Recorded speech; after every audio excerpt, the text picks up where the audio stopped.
Hey, what's going on guys? Migzuba here, and in today's video we're going to be taking a look at a ORZHOV Doom deck for standard best of one.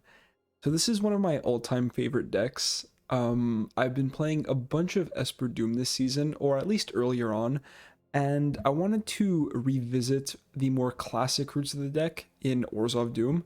So we'll get into the list. We start with one Cling to Dust. It's a way to gain life and draw some cards. It's really good against rogues. We are 80 card deck, so we're not too worried about being milled out, and it just gives us a nice escape card to run. We have 3 Glass Caskets along with the Apparition. For the combo with the Yorians, we have 2, where we basically blink the Apparition and the Casket, take the Spirit, and remove something else. If nothing else, you can use this to remove any token and then sacrifice it to Doom Foretold later on in the game. So pretty good removal spell. 2 Birth helps us hit land drops. Pretty easy to sacrifice to the Doom after getting value off 1 or 2 chapters. Acquisitions Expert sort of takes the place of Burglar Rat. It's a 2-mana creature, so with a 1/2 body, so a decent blocker, especially against Monobred, like blocks Fervent Champion, blocks, trades with Fireblade Charger, that kind of thing, blocks out Innkeeper, and gets ETB value, so you can blink it with Yorian, and we usually don't mind sacrificing this to a Doom Foretold either, or reviving it with a ECD. 2 Eliminates. These started off as Heartless Axe, but as I ran into more and more Crawling Barons, I realized that I wanted Eliminate just as a way to deal with it, and I never had a problem with higher CMC creatures because we do have more removal like Extinction Events, Hagra Maulings, ECDs, and all that stuff, so I'm pretty happy with the 2 Eliminate, 3 Glass Caskets. The Tome. If you don't have these, you can run Golden Egg. I just prefer the Tome. I usually get more cards out of it than I would the egg, and if not, the scries really help. You can also just hold it and gain some life. We are running Treacherous Blessing, meaning our life total sometimes is at risk. I've had games where playing around the Blessing is super awkward. I was at 3, I cut it down to 2 because of that, but I still really like this card. It's really good in control mirrors. Anything aggro, you don't really want to see the Blessing, but being able to blink it with Yorian is really nice, and drawing 3 and then sacrificing it immediately to Doom Foretold is still a classic combo. Absolutely love it. Nightmare, good removal spell, and Hand Hate, blinkable with Yorian. Usually you're pretty happy sacrificing this before it hits the 3rd chapter to Doom Foretold. Yeah, right here. 2 Omen of the Sun. If this was best of 3, I probably would run less, but in best of 1, everything's super aggressive, or most things are at least, so the life and the blockers can be really helpful. You're happy to sacrifice it to Doom. It creates 1/1s to block, gain some life, pretty good card. The Apparition, removal spell. Usually we don't mind sacrificing this to Doom either, and you can get it back with the ECD to exile another permanent. Extinction Event, we're in best of 1. Lots of aggro decks, you just want to stay alive. The Extinction Event over the Shadow to the Sky in this deck because I don't want to tax my mana more than I have to. We already have double white for Apparition and ECD. I don't want to put more strain on my mana base, and the exile effects are super important as well. Hagra Mauling as our first DFC, just a removal spell or a tap land. Pretty big fan of one Hagra Mauling in most black control decks. Doom Foretold, kind of what the whole deck's built around. Simulacrum, blink it with Yorian, sacrifice the Doom Foretold. It's really great, ramps you, gets you some more cards. Love the Simulacrum. ECD, you can sacrifice this if you have nothing else in your graveyard. Oh, also the Simulacrum is a target for the ECD, so pretty good combo there. If not, blink it with Yorian. Really, I am a huge fan of ECD in this deck. Lots of things to exile, really solid. The one main deck Yorian, we're not a hyper-focused blink deck, we're more of a control-y Doom Foretold deck, and I like having access to the Yorian Companion. Like I said in my last video, it's pretty much free, and one in the main deck is really nice because you do have a lot of blinkable permanents, and those blinkable permanents have a kind of weird dichotomy with Doom Foretold where if we sacrifice them, then we don't get to blink them, and I want to be more Doom Foretold centered. That's kind of how this whole deck is built, so the two Yorians I'm pretty happy with. 1 Ugin, because since we are a Yorian deck and a Doom Foretold deck, it like I said with the dichotomy, we usually don't have many permanents because we've sacrificed a lot of them to the Doom Foretold, and in that case, Ugin just kind of comes down and wipes the board. You can honestly run more of this if you want, but I've opted just for one for now, and we'll see how it goes. I might bring this up to 2 or even 3. For Amiria's Call, I really like this in pretty much all my control decks. I don't really care for the 3 life cost. It's not that much of a drawback when you can always play it as a tap land, and the 3 life doesn't kill me as often as you might think. And the 4/4 angels, when you actually cast the creature side of this, or creature side, you cast the spell side of this card a lot more than you'd think. So for the rest of the mana base, we have all types of ORZHOV stuff, 1 of each castle, 5 planes. For the 2 births, the ratio is pretty good there. We have more raw white sources in the form of Amiria's Call. The 1 castle Lochthwain, I haven't activated this very much because we have plenty of ways to gain card advantage in the deck, but it's nice to have.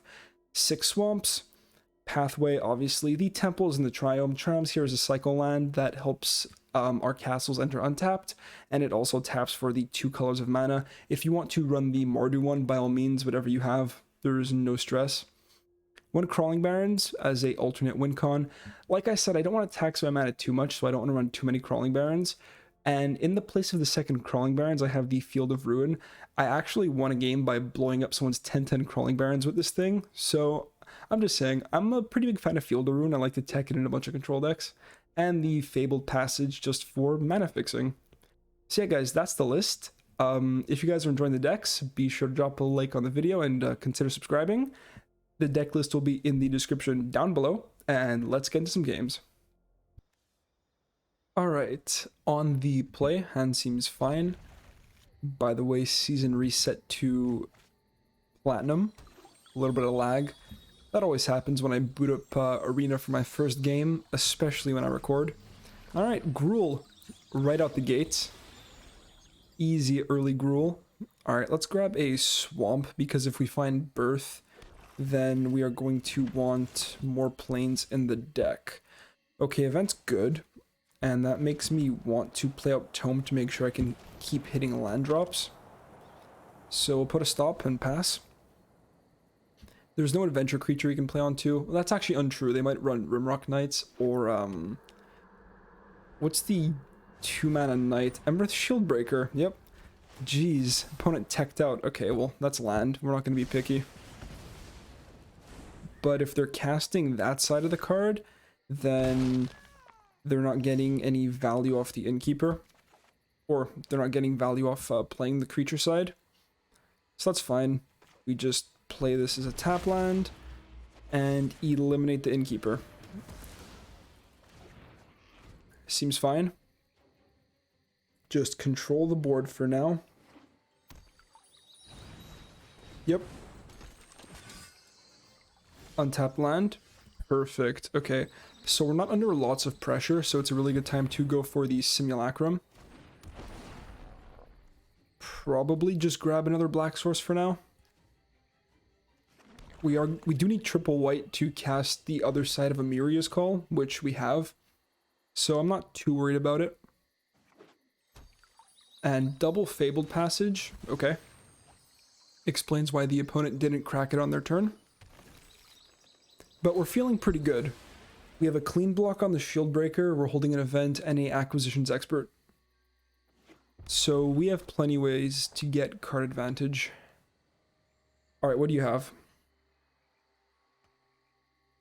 Fight spell? Fight spell. Okay. We at least get to draw a card off the whole exchange. Yep. Playing Blessing might be a little bit awkward in this spot. I think we just start out with the Expert regardless. I don't want to just Extinction Event an Embereth Shieldbreaker. I guess we take a Cleave, right? And to Treacherous Blessing or to buy the Yorion? Blessing might put us under a lot of pressure. The fact that they discarded this Cleave makes me believe they have another one. So I think we go for this and try to find an answer like an Elspeth Conquers Death. Okay, just land. And more land. Alright, so we've officially flooded out like crazy. We do run 36 lands in the deck, but okay. So we take the block and they cleave, or we can just take 6. I think we take the block. Yep. We're probably going to Extinction Event anyways, the way our hand's looking. Unless I draw another cheap removal spell. Alright. So, Event for even feels bad, but I think we have to do it. We can't take too many hits from the double striker. So I can play out Passage and thin my deck. I wouldn't even be thinning because I have a Plains at the bottom. So, either we play Temple and Acquisitions Expert, or we buy Yorion. I think I want to get the Battlefield Presence, so I'll play out the Expert. And next turn we'll have 8 mana regardless, so we can play and cast Yorion. Left Stroke Beast, alright, good hit. No more land, even though it's a castle. So I'm pretty sure that last card is Bone Crusher Giant, based on the way they hover. Yup. Alright, really looking for an ECD off the top, or a Doom Foretold or something like that. Okay, and well, we have really flooded out, eh? Okay. So there's 2 lands at the bottom still. So we'll play out the Field of Ruin, buy and cast Yorion, blink the Blessing and draw some more cards. Just to rehash, the reason we're not cracking Fabled Passage is because we scry 2 lands to the bottom. Alright, and well, I mean, that's more land, but we at least hit a Doom Foretold. And this can take out the token, and then be a pretty free sacrifice.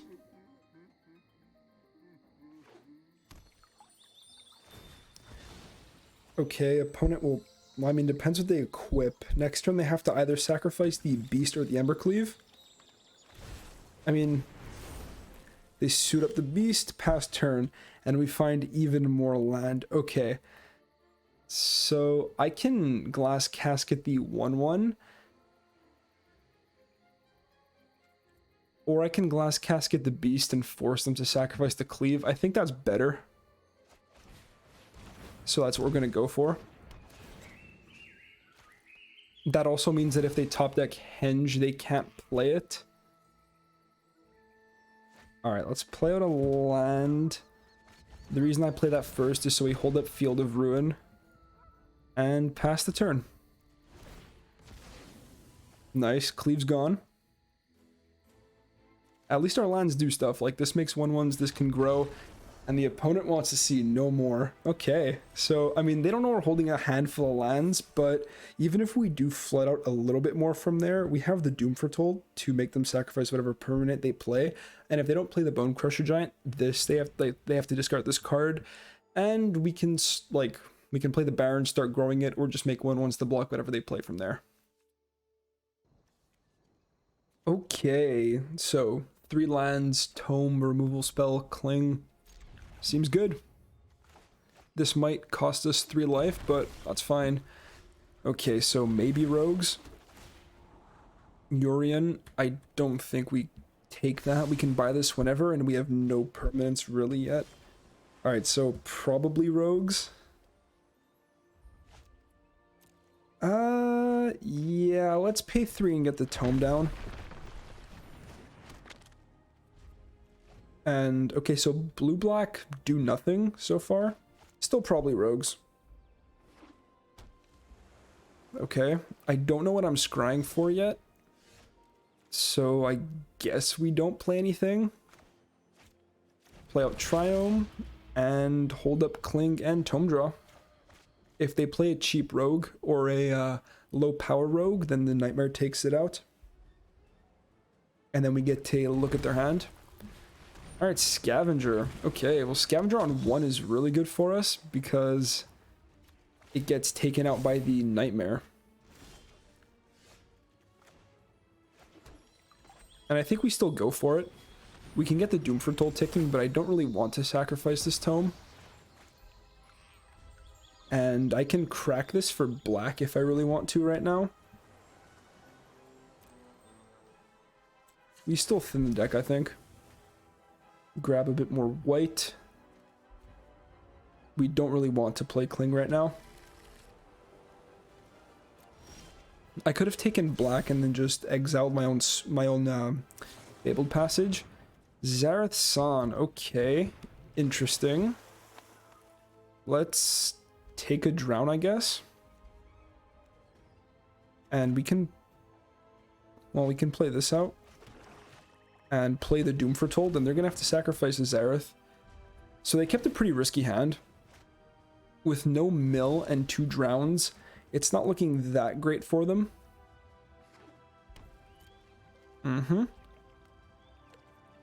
Sure, and I can target their own drown or my passage. I think I literally go for my own passage. If they want to counter it, by all means, right?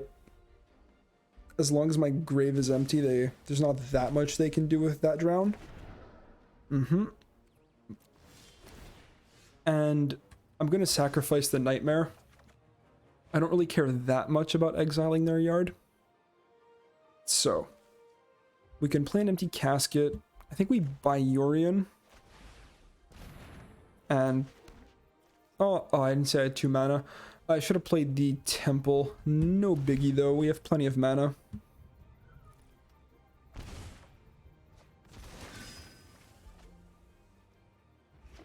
And we're in a really solid spot right now. As you can see, we have plenty of answers. The opponent is on near empty, and we have so much card advantage, it is not even funny. Okay, more caskets. Alright, let's get in there.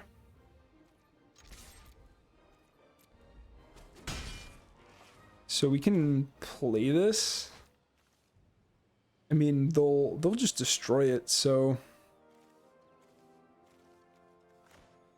I guess we play out an Omen just to not have to discard.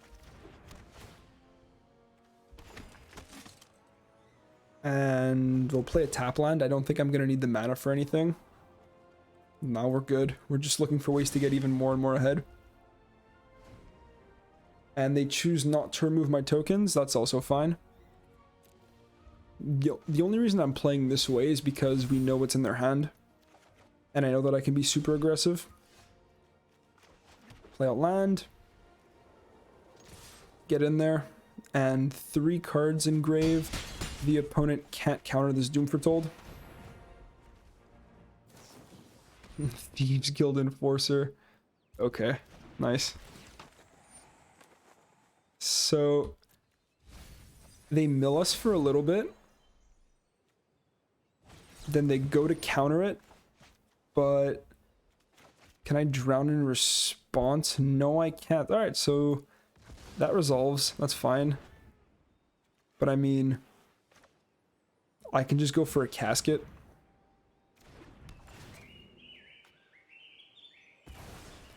And yeah, we pass the turn again. If there was one more card on my grave, I could have clung. But yeah, also not going to use this so I can blink it with Yorion. Land. Get in there. Another Enforcer. Opponent will mill me down to 8. And they take the damage. We can go for this, I guess. I can also go for an Apparition, but I think this is fine since we have another one and it will bait out their Heartless Act and give me more 1/1s, reset my tome. Yep, not surprised. Not going to blink the casket. Submit 2. We can go for another casket, but I think we save that for if ever we play an Apparition and it dies. So we can just hold up Eliminate and Cling to Dust and the card draw from the tome. So opponent's dead on board if they don't draw removal. Yeah, because we just eliminate the Thieves Guild Enforcer and then we have lethal on board. Nice. So they kept a really awkward and slow hand, and it did not pay off, especially against all this control-y value.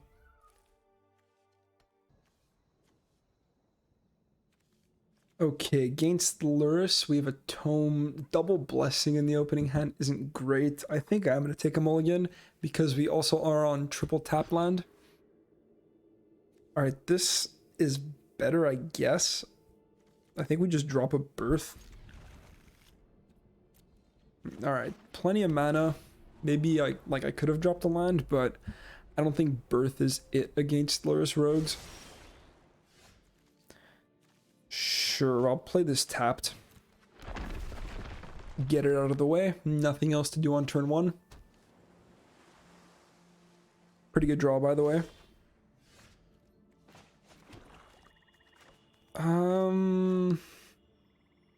Sure, we'll get the Tome down. And pass the turn. Thieves Guild Enforcer. Yup. Let's go hit my Clings. Nope. Never hit the Clings. I mean, I only run 1 to be fair. It's exactly for the rogue matchup that I consider running more. Mill some more. Those have been really nice.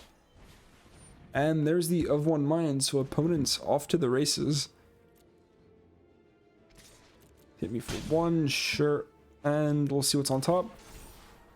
Hugin, no. And I'm not going to scry again. And it pays off. We can... Okay, I think we just bolt this in anyways. Nightmare hits. We take out the Enforcer. And we are going to have a nice look at their hand next turn.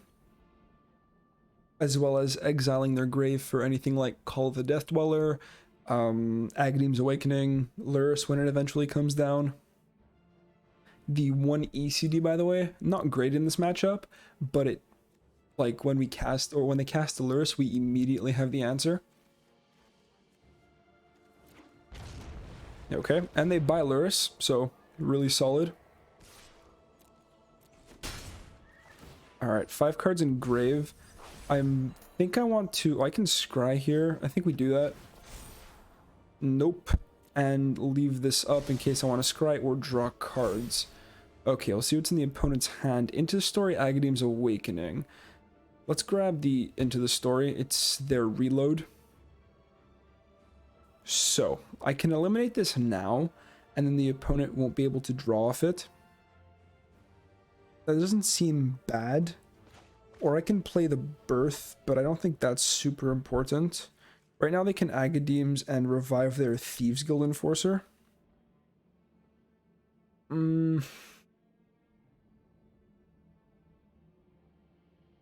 Interesting. I can also just draw a card. So I think I go for Passage, Hold Up, Eliminate, and Tome Draw. And I can play this later. I don't really need to hit lands right now.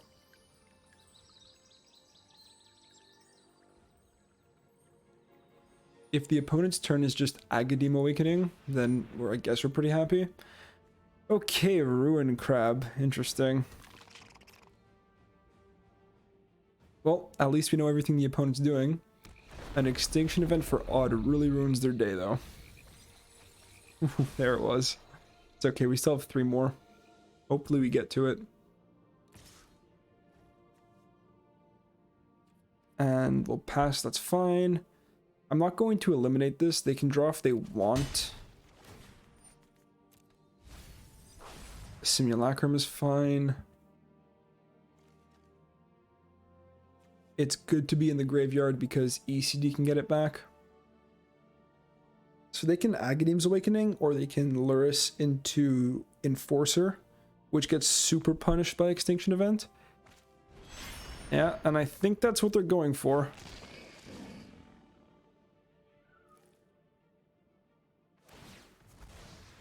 Okay, so they sacrificed the Wind Robber. Let's do this now.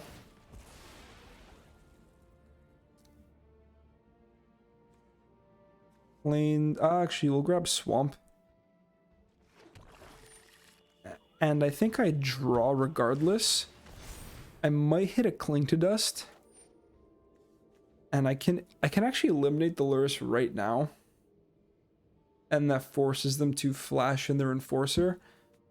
But I don't think I care. I really want to get the ECD ticking and have it hit the only target. Okay. So you go for the Wind Robber anyways. Let's eliminate the Ruin Crab. And then we will ECD the Lurrus. I mean, I guess that's fine, right? Their yard is exiled.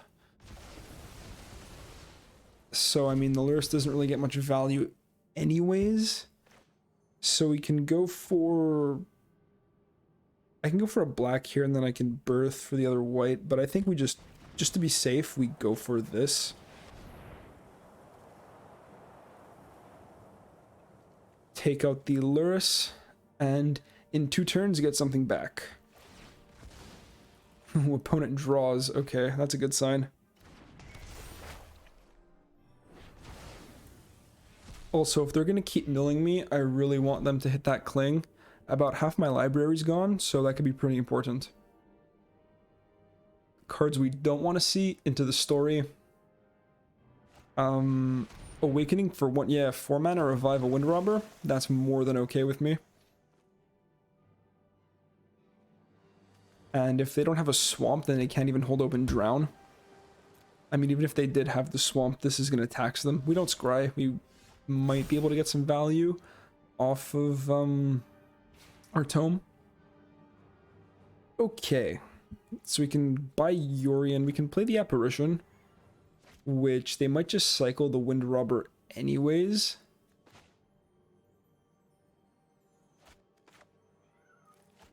What are we getting back? We can get back a Apparition or a Simulacrum. They can play this out, then play the land. I'll have access to 4 mana. I can play this Apparition and Birth, or I could play this tap land, Apparition, and draw card. I don't think I mind playing this Apparition now. I'm getting another one back from the graveyard anyways. And it if they sacrifice it in response, then there's nothing underneath it, so it's a clean blink with Yorion. Yep. Let's take a scry here and play the Birth later. Casket, that's actually not horrible. Yeah, I think we take it. They're going to need to play out more creatures anyways. And having the combo with the Casket and the Apparition and eventually the Yorion is going to be really nice. And if they're going to mill it, I can always just draw it off the tome. Alright. So if they had a Thieves Guild Enforcer, they could have played it there, or they can right now to mill this. And they're thinking about it. Alright, so Apparition secured. Grab a Simulacrum. Get that ramp. Yeah, take that action. Grab another Plains. And I'll attack here. If they have a Thieves Guild Enforcer, I'm fine trading. I'm fine if they ambush. Like, it really doesn't bother me. Alright, let's play out Birth. Resolves. No surprise there. So I can play an Empty Casket and a Yorion. I think we just try to resolve Doom and see what happens. If they counter this, no, that resolves. Okay. Go to discard. And there's our Cling, which, alright, a little bit late and not even milled, but hey. Here it is. So we can start cleaning out our graveyard. We only have 13 cards. So that's like 2 Cling activations. And I like the way they're playing it. They're cycling their Wind Robbers in a spot where they're not really great.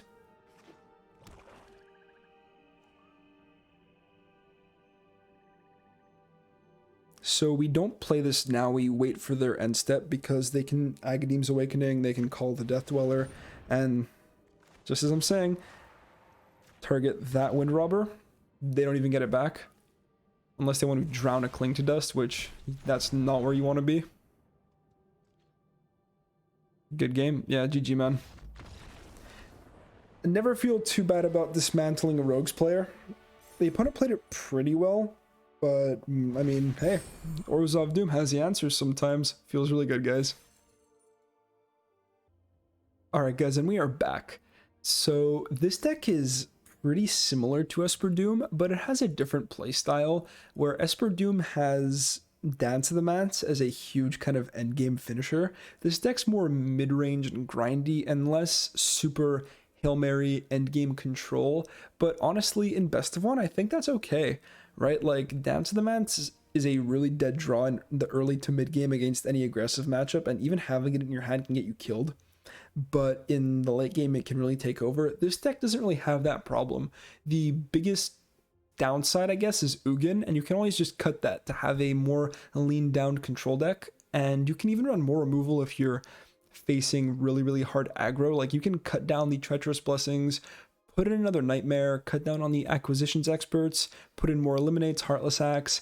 If you're really facing rogues, you can just pack your deck with Cling to Dusts if you just are really hellbent on beating rogues. But even with the one, this deck goes in. Like, it beat every rogue matchup I faced today, so that's pretty solid. And not only the ones I put in the video, like, we had some other games off screen. So yeah, guys, I really like this deck, and if you have the cards and you're an Esper Doom player, it's even cheaper than that to play, right? Like, it runs pretty much all the same cards, and cards it doesn't are like uncommons, like the Expert, or what else doesn't it run? I guess the Solemns, but you know, that's your call. Some of the versions do run it. Mana base is more budget as well. So yeah, guys, that's the list. I hope you guys enjoyed, and yeah, I'll catch you in the next one. Peace out, everybody.